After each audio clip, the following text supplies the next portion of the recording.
சந்தன மணமும் வரும் காற்றினிலே சிவசங்கரி மைந்தனின் அழகினிலே பார்த்து மகிழ்ந்தேனே கண்களிலே அவன் பாதமும் பணிந்தேன் பக்தியிலே.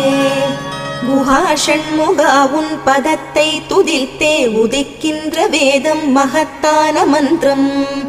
அகம்பொளிருகின்ற சுடர் உந்த நாமம் தரும் இன்பமெல்லாம் கடம்பா கந்தா. மனம் பாடுகின்ற துதிப்பாடல் எல்லாம் குறை ஒன்றும் இல்லாத உன் பாடலாகும்.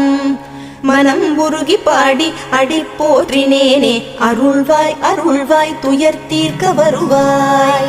சிறகிரியில் சிரம் பணிவோர்க்கு துன்பம் ஒன்றும் இல்லையே. பொறுத்தருள்வாய் பொறுத்தருள்வாய் சென்னிமலை ஆண்டவனே.